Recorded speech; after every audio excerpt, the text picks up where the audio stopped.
I spent the majority of my life chasing material objects and items, cars, watches, clothes, for the majority of my life. At some point, more recently, I was, able to kind of change my focus and realize that the most important things in life are your relationships, the people around you, the people that love you, the people that you love. We all need that little kick in the ass to show us what's really important. I think it's more what I would want to hear them say is I would just want to know that they thought that I was a good dad. That's what I want.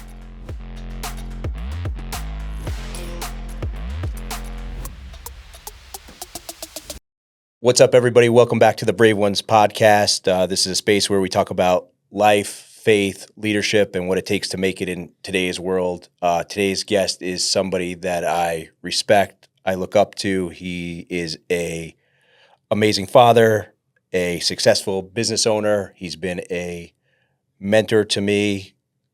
Cliff Morgan, thanks for hanging out with us today. Thanks for having me. Looking forward to getting to know you a little bit more. I've known Cliff since I was making protein shakes at Powerhouse Gym in New York when I was a kid. We both come a long way. Yeah. So today I kind of want to talk about success, what it meant to you before, what it means to you now, how becoming a father and a grandfather, you have a granddaughter on the way. Congratulations. Thank you. What that kind of means to you today. So let's jump into it. How would you measure success today versus how you would measure it when you first got into business? This is a very easy question for me, right? So I started out my career working on Wall Street. I think everybody watching this has probably seen The Wolf of Wall Street. So I kind of came from that Long Island brokerage firm background. And because I was a dad really young, managed to keep myself out of trouble in the brokerage industry, kind of ended up working on Wall Street as an investment banker. And I spent the majority of my life chasing material objects and items, cars, watches, clothes, for the majority of my life. And at some point, more recently, I was, able to kind of change my focus and realize that the most important things in life are your relationships, the people around you, the people that love you, the people that you love. So I have a very different outlook today on what success means. It's not about the car you drive. It's not about the clothes you're wearing. It's about your relationship with your kids and your friends and how people think about you when you're not in the room or when they're just thinking about you in general. It's funny how life changes, how driving that new car, or like you said, the watch was the most important thing in the world. Or for me at one point, like getting into the new club was more important than anything. And now as we get older, the most important thing, and it takes us too long in life to realize it, is spending time with those loved ones. So what I'm very grateful, I think about it every day, that I was able to come to this conclusion without having like a terminal illness or something like that. I think that's, when you treat your health last and then all of a sudden you lose it, as I've heard from other people, that's the only thing that all of a sudden matters to you. And I think that I'm fortunate. I really believe that. I'm grateful every day for the fact that I've changed my focus in life on what's really important to me. I wake up, I go to the gym, I try to walk on the beach during sunrise as often as I can. Obviously, living in Florida instead of New York helps that happen. Yeah, you've definitely changed in the past year. I remember when we were talking, I would say, hey, I'm up at 5, and you'd say, well, don't text me then. I'll be up at 9. But now, 5:30, I'm getting the text from you. You're at the beach walking, or you're pulling into Lifetime. So I mean, everybody. I have my own personal story. Obviously, my wife passed away 6 months ago today. Actually, I'm sorry. And then kind of reorged my life after that, and kind of found my own purpose. Yeah, I think we all need that moment that defines the rest of our life. It hits us all at different times in different ways, but we all need that little kick in the ass to show us what's really important. So look, I mean, tragedy, unfortunately, brings people closer together. So if there is a silver lining in anything, it's the fact that I am so much closer to my kids, and I'm so much closer to my friends. You're a great example. Like, there are people. I used to drive me crazy when I would hear random people tell people like, "Hey, I love you." Like, for some reason, that would just didn't understand that because that was just something, like I said, to my wife and my kids. And then I realized after she passed, how when people really have part of their heart that, is permanent real estate for other people, that's real love. And now I say it to everybody that's important to me. Like I say it to you. We say it when right? we end a phone call. Yeah, It's so important to let the people know, I think. it is. It really is. So I've changed. A lot of these things have changed for me in the last 6 months, and really in the last 4 months. Because I guess for the first 2 months I was probably a little bit of a mess. And then one day I decided, hey, like you're gonna, I wanted to. I learned so much about health and wellness, even though I was in the space. I really didn't know that much, and I reset my circadian rhythm. Started going to bed earlier, waking up early. When people used to talk about sunrise on the beach, I used to think that was like fantasy.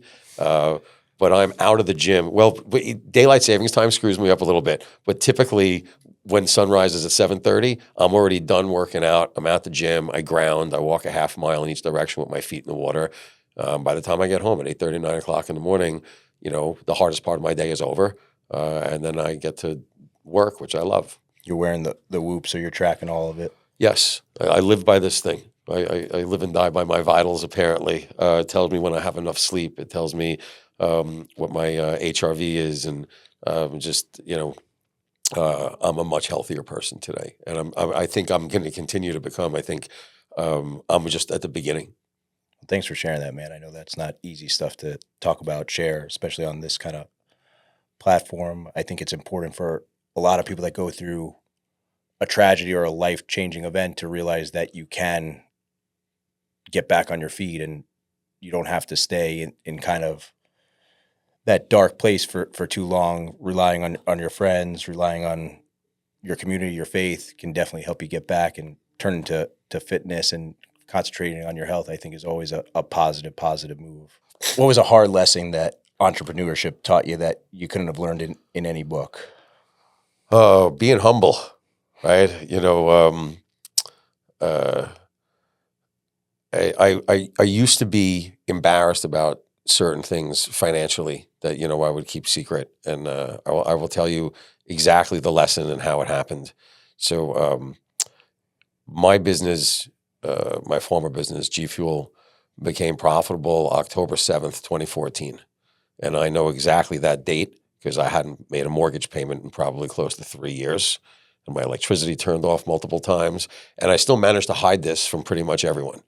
So I came on. My biggest fear in life was that my kids were going to come home off a school bus and the house was actually going to be boarded shut and they wouldn't actually be able to get in.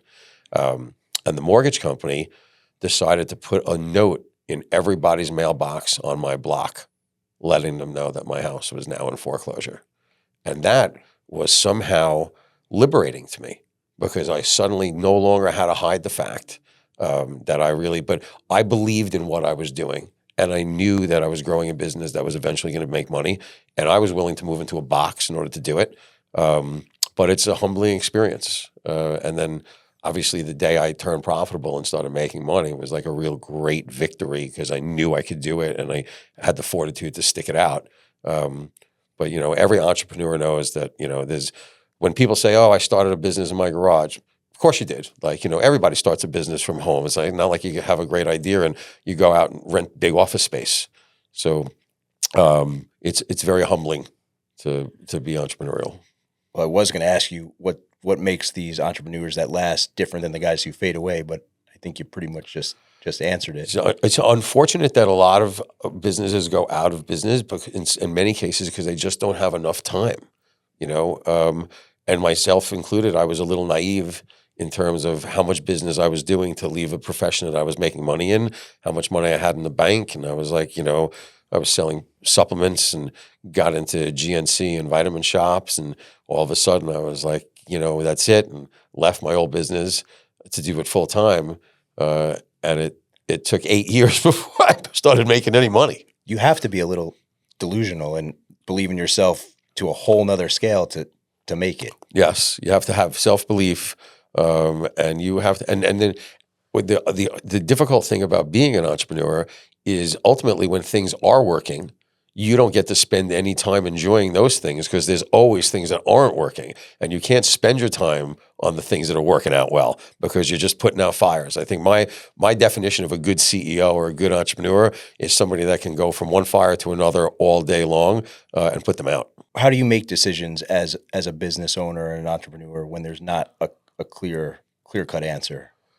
So you become very good at prioritizing things when you're either a CEO or an entrepreneur. You have no choice, right? Because not everything can be equally as important.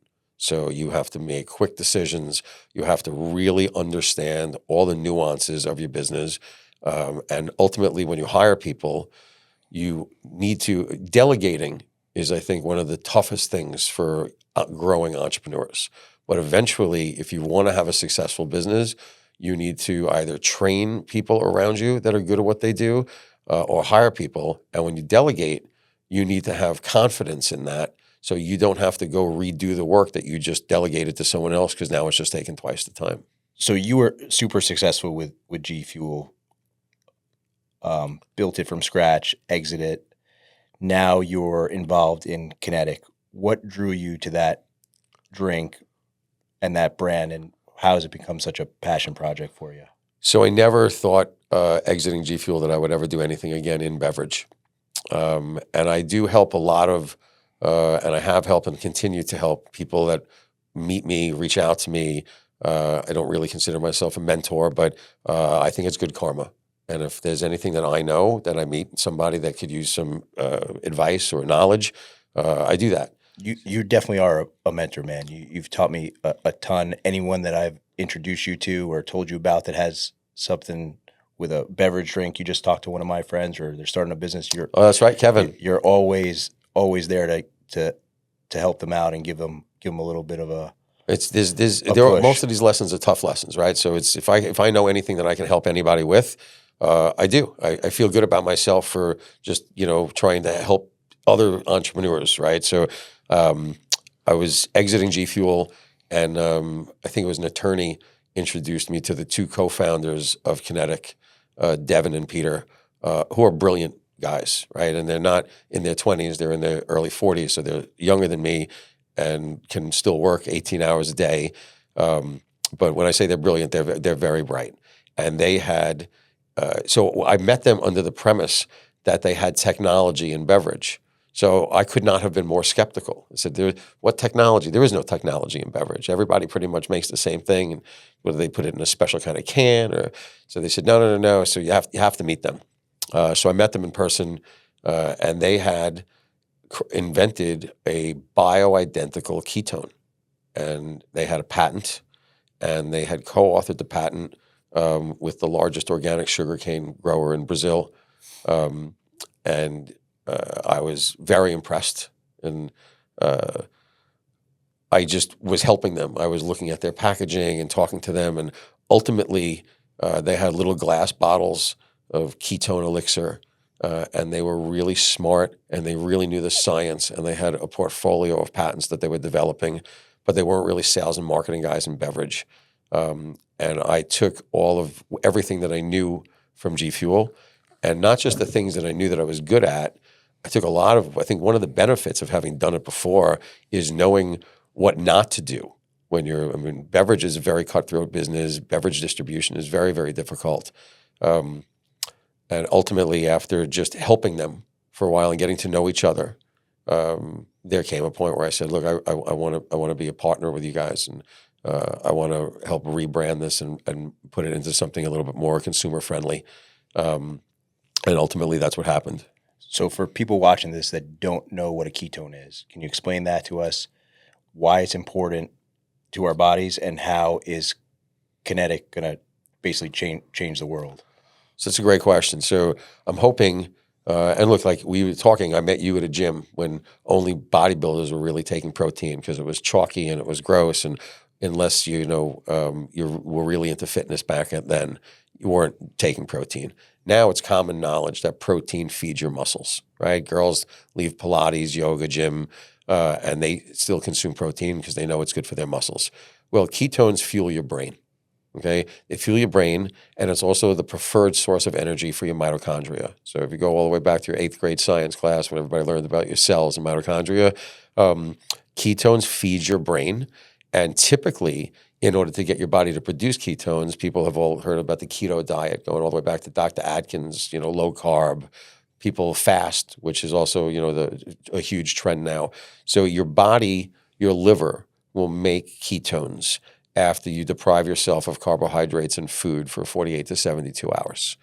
We have a bioidentical product where if you drink it for the next 3.5 hours or so, your body has ketones that are readily available. And your body, when it has a choice of using either protein, glucose, or ketones for energy, your body's always going to pick the ketone. And then there are other reasons why people will be, if you have a metabolic condition, if you're coming off chemotherapy, for example, chemo patients are told to go on a keto diet because sugar feeds cancer and ketones feed your mitochondria and starve the cancer. But it's not really that healthy. If you're going through chemo, when you can just eat steak and eggs so you don't have carbohydrates, you still need fruits and vegetables to some extent to have a healthy diet. So we have the consumer side of Kinetic, which is, athletes, endurance runners, executives, because it really just makes your brain work better. You don't necessarily need to be an athlete to want your brain to work better. But then we have a medical side of the business too, for people that have different kinds of metabolic deficiencies and things of that nature. You guys have done some brain scans over at Gray Team. I don't know if we can talk about who you've done them with, but can you kind of tell us what kind of results they're seeing when patients are drinking? We do have, I guess, depending upon when this airs, we could talk about it a little bit. But yeah, so the one thing the thing that really drew me into the business was the fact that it's not subjective. It's not that maybe it works, maybe it doesn't work. Again, going back to the protein analogy, when you drink a protein shake, you don't feel anything. Well, when people talk about getting energy, even though so Kinetic is not an energy drink for starters, but because it comes in a 12-ounce can or a 2-ounce shot, people think that they're going to feel something from it. But that's not really the case. And when I met Carrie, who's the founder of the Gray Team, and was telling him about how it works on your brain, he said to me, well, let's go see if you can prove it really works. And he brought me back over to their and there it's a really phenomenal. Just their cause itself is, preventing veteran suicide. So just to clarify, the Gray Team is a not-for-profit, and 44 veterans commit suicide and take their own life every day in this country. And Carrie is former military and believes that, he wants to help these people, and everything from red light therapy to saunas and cryo, and that's what helps them. So they also have an EEG machine to measure brain voltage and scan your brain. Their facility's amazing. You took me over there. Carrie and their whole staff, like you and I like to say, are good humans. They are really exceptional people. And the fact that they make the facility available to myself and other people that are not veterans is even, more of a privilege. So I went there and I had my brain scan done, and I drank a can of Kinetic, and they scanned my brain again. And I had, my cognitive focus improved, my reaction time improved, and my brain voltage improved. So they actually can measure the amount of current going through your brain. And I went from 8 microamps to 12 microamps. Everybody is different. So, but I think what you were alluding to before also is UFC fighter Matt Hughes, who is a 9-time welterweight champion, Hall of Famer in UFC, was a corn farmer before and after he was a UFC fighter. And in the middle of the country, they don't have railroad crossings. You just look both ways and go. And unfortunately, Matt's truck got struck by a train, and he had a brain shear. He had the worst kind of TBI, traumatic brain injury, that can happen to somebody. So I reached out to him, really, again, just to try to be a good human. And I reached out to him and I said, look, come down to Florida. There's a facility that I have access to that I know can help you. And secondly, I have a product that I think can help you, but we don't necessarily have to do business on the product side. Just, I know that this place can help you with your recovery. So I brought him down here in December. and we did a brain scan on him before and after he drank 2 shots of Kinetic. So we gave him 20 grams of ketones. And his brain went from very little, or at least parts where there was not enough voltage to actually measure any current, to his brain lit up. So it's color mapped. So you can see it went from dark blue to all of a sudden it was bright orange and red. And the study is life changing. So we're bringing him back, and we have doctors now are actually using it as a case study. And it's not like Cliff Morgan and the guys from Kinetic are doing a case study. Like, it's so groundbreaking and so life-changing for so many people that suffer from TBI or potentially Parkinson's and early onset dementia. The study is just, we're about to publish it, and it's just really, it's groundbreaking science. And ketones have so many benefits to people. And I'm so pumped that I get to share this and kind of bring it to market like the guys that originally brought protein. And it's exciting. It is super exciting. I know you say that you don't feel anything, but I'm not a paid influencer. I don't even have a Kinetic t-shirt. I'm still waiting for one extra large. But I live on caffeine and Adderall. It's what fuels my day. When I drink a Kinetic, I'm more dialed in and don't need all that other stuff than when I take my giant ice. So that's exactly what we say. My Adderall every day. We call it locked in, right? So and by the way, that's what Kane says when he's playing on the iPad. He goes, "I'm locked in on this game." So and that's the feeling that you get whether you're sitting at your desk and working, or on a Zoom call, or if you're in the gym. So it's not a pre-workout.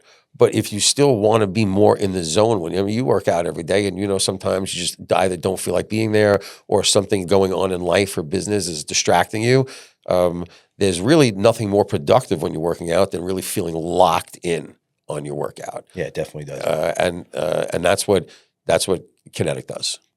And whether you're programming and you're a coder, or you're an executive giving a board meeting, or a kid in college, you want to be mentally at your best.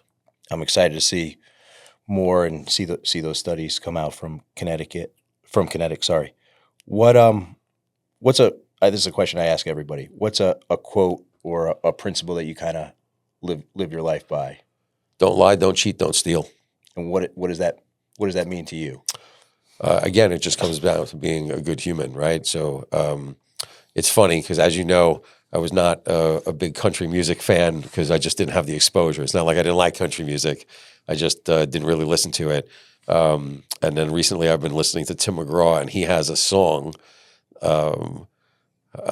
something like that. I can't believe I remember it. So something like that, where he, instead of saying don't lie, don't cheat, don't steal, he says don't cheat, don't lie, don't steal. But I heard that song and I was like, I can't believe somebody else has that same little expression. But that's the way I live my life. It makes me feel like I'm a good human. You are a good human, man. And I love that you like country music now. So if your kids were listening to this episode, what would your kids are listening to this years from now, or your grandchildren, what would you want them to hear you say?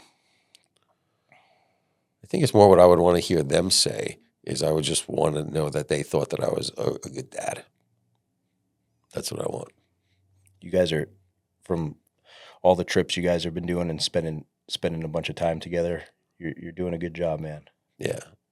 I think everybody's real proud of where you're at today. Thank you, brother. So with your entrepreneurial background, what would be a piece of advice you'd give a young entrepreneur just trying to get his feet in the door? Don't give up. That's it, man. Just don't give up. There's like that expression. I don't remember it, but it's you're vastly better off having tried to do something and failed than having tried to do nothing and succeeded. Right. So it's just, you got to keep knocking over doors and running through walls. And eventually, if you have enough fortitude, you'll find that successful moment. I love it. Yeah. It just all really starts with starting. Yeah. That's it. Don't be afraid to start. No, you can't paralysis by analysis, right? You gotta just do. So wrapping up, you and I talk about legacy all the time. One day when people are talking about Cliff Morgan, what's up in your hope they're saying about you, not about what you built? Well, I mean, I think it might kind of be tied together. I think the clinical side of Kinetic is going to be massively impactful on the human race for centuries to come. And I think the brain is the most important organ in your body, not your heart. Your brain is the most important organ. And because you can't see it and you can't, measure it and hear it like you can hear a heartbeat, people tend to almost forget about it, like out of sight, out of mind, right? People need to understand that you need to take care of your brain and ultimately your body too. I think, one of the best analogies I ever heard was if you got one car for your entire life, doesn't matter whether it's a Honda or a Ferrari, you got one car. You knew that was your car forever. You would make sure that the tires always had air in it. You'd always make sure the oil was running, clean, and wiper fluid and everything else, right? You get one body, and people don't realize what kind of pollutants they put into their body on a daily basis. And, myself included, I didn't always think like this growing up, but I know better now. And I instill it into my children and my grandchildren and my friends and anybody who will listen to me, right? And it's not like I want to walk around preaching to people. But the reality is, if you want to live a long, healthy life and you don't want somebody helping you out of a chair when you're 75 and you want to pick up your grandchildren when you see them, you need to take care of your brain and you need to take care of your body. You have an important product, important message. You kind of have a duty to share it and make sure people are aware of what these products can do for you and how they can help you and live a long, full life. Yes. Well, thanks for hanging out. Thanks for checking out the episode. Click the link below. We'll be back soon. Thank you, guys. God bless.